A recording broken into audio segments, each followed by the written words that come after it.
Y sin hablar, nuestros pasos se irán a buscar otra puerta que se abrirá como mi corazón cuando ella se abre. Mi corazón, ¿qué pasará? ¿Qué misterio habrá?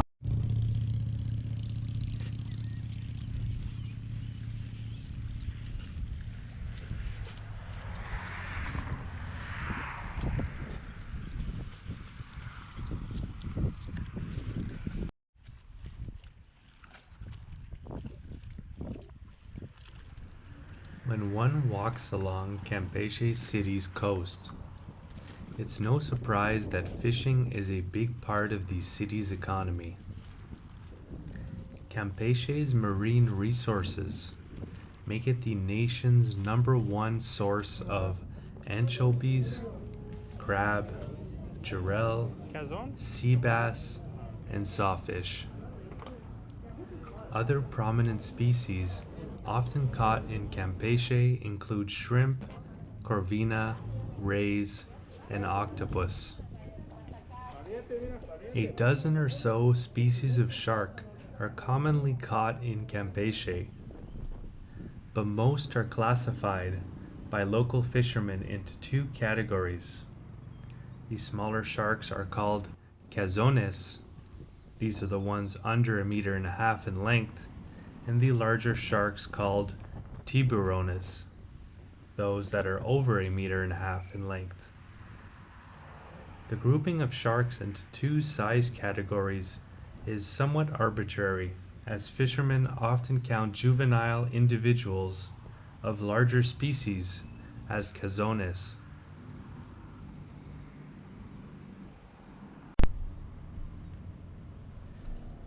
As with many small-scale fisheries in developing nations, data is somewhat limited. So I decided to ask some fishermen to see how much is caught and sold, and if the production of fish is keeping up with the demand. Una semana de viaje. Una semana allá adentro. Allá, una semana. Pero no ¿Y pescar para una meta semana? Ahí. Ah, ok. ¿Cuánto pescar tiene a la última de la semana? Mira, nosotros la capacidad del pez. Bueno, yo tengo que equivalerle fácil de 13,000 a 14,000 baros para que yo pueda salir yo mi billete y yo gane una lana también.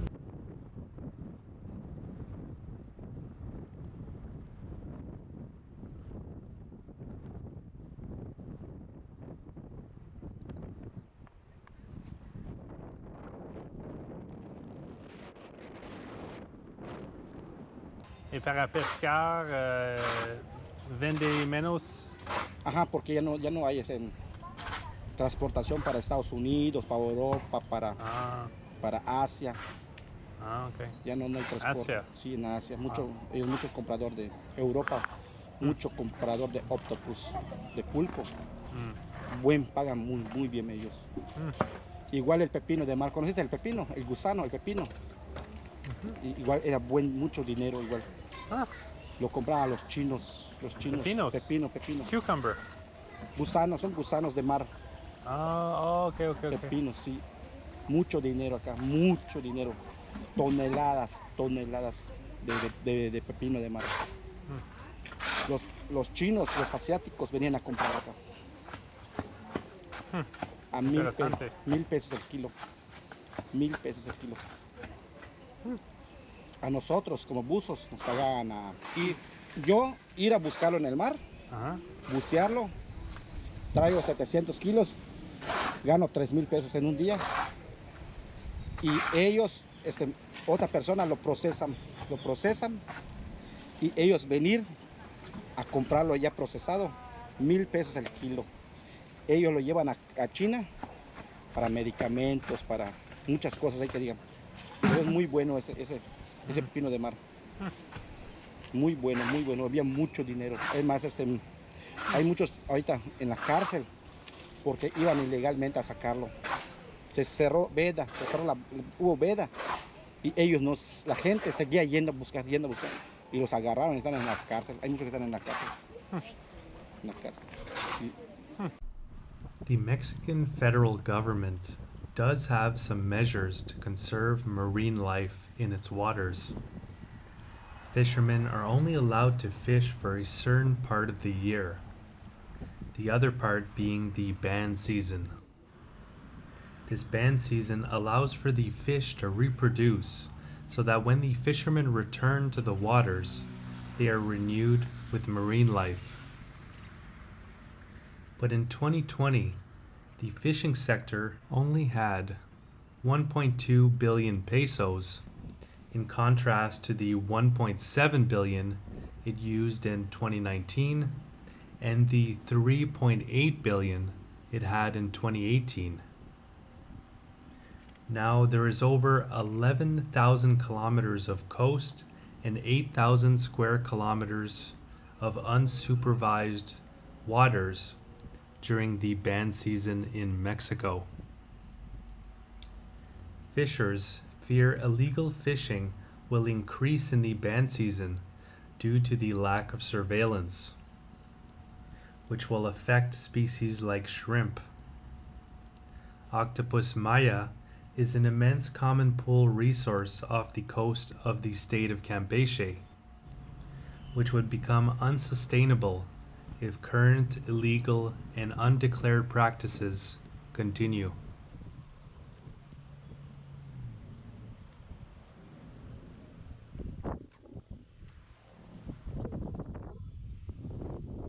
¿Tú piensas que es mucho pescados aquí? No, aquí no hay mucho, aquí hay poco.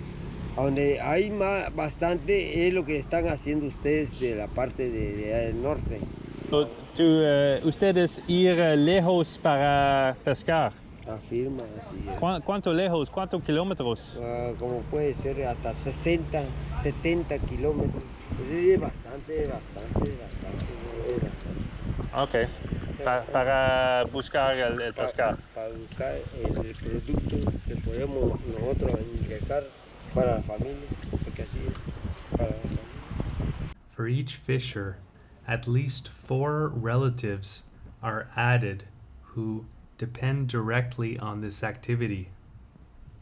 In addition, there are merchants and their families whose sales depend on the fishers. With this steep decline in conservation funding, Mexico's deep sea fishing industry faces an uncertain fate.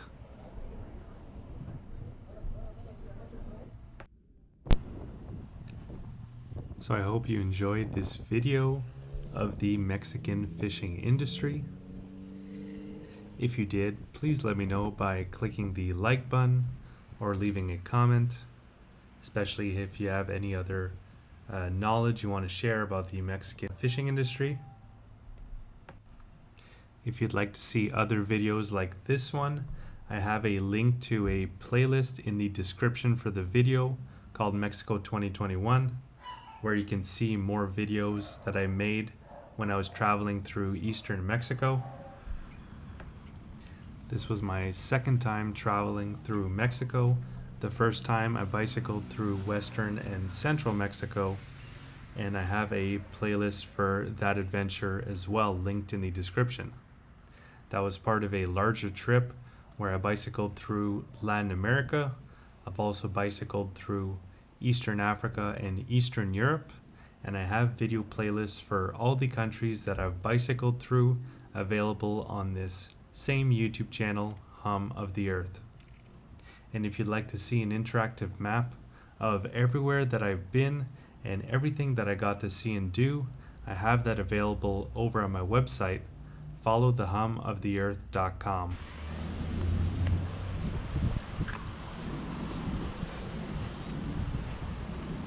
Where you can click on the different locations and see the various blog posts and videos that I've made of those places. And if you'd like to follow my continuing adventures in the Mexican Yucatan Peninsula and beyond, you can do so by clicking on the red subscribe button and clicking on the bell to be notified when new videos come out. Alright, so I hope you guys enjoyed. Have a good one.